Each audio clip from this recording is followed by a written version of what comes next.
Hello and welcome to the Fundamentals of Social Caring. This is an educational documentary series where we visit social care settings throughout Ireland to learn about practice. This is episode 1 and we are learning about children's residential care. Today we are going to visit one of those private residential care homes, and this is Freshstart. And Freshstart have services in both Munster and Leinster, and we are going to the Leinster service to meet the staff and learn about social care in children's residential care. So a young person moving in would probably feel quite scared and alone, so you want to make the house inviting, you want to make their space comfortable, so you want to get their input into decorating the room, you want to find out about them and create spaces in the house that they feel comfortable in. Most residential jobs, if you come on shift for a 24-hour shift or a day shift, you'll be part of a handover, which will consist of care team members from the previous day.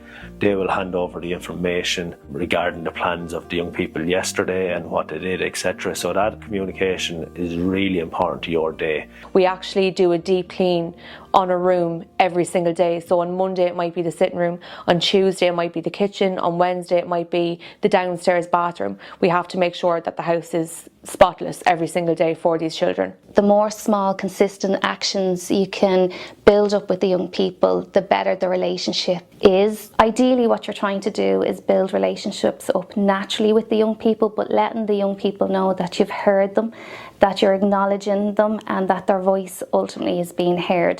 Communication is really important as a social care worker, and how you communicate with everybody will be very different. How you communicate with the young people, how you communicate with your colleagues, and how you communicate with professionals involved in a young person's care will all require a different method and a different way of communicating. Getting to know your young person and communicating with your young person is really, really invaluable, because when you build up a relationship and you get to know your young person, you'll understand what triggers them, what upsets them, understand when they're a bit off, when they're not having a good day, and how to support them. Also in place would be risk assessments for young people, ensuring that they're safe at all times, to be able to assess what risks are there and to be able to kind of reduce those risks and eliminate them if at all possible, so that we're working in a safe environment with the young people. I suppose a big part of a team is for everyone to be included and realising that everyone plays an important role. Little things that you can do for one another, whether it's making a cup of tea, a sandwich, you might have a tough or busy day.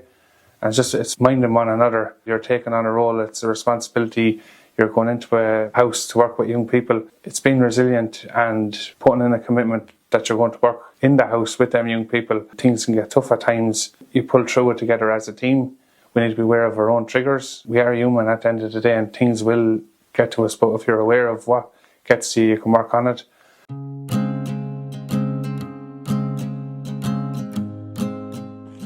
Right, Max.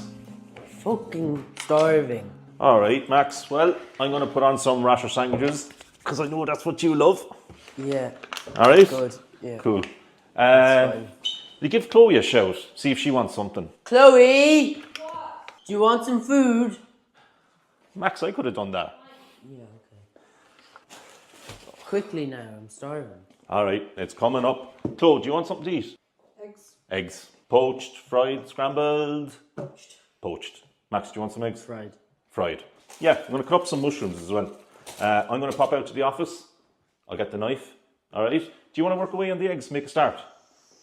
Brilliant, lads. Thanks a million. I'll be back in a second, alright?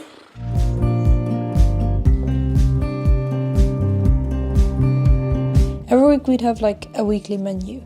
We all sit down and have dinner together. The staff would make the dinner, but if someone doesn't like something, they always make them something else. The best advice for me would be like building a relationship with young people. If you're not really willing to build relationships and then they don't actually last that long in the job. The biggest thing for me was, can I trust you? Are you just going to go when I tell you something? Because you get close to so many people because of what you went through. Just talking about it and then out of nowhere they are just gone.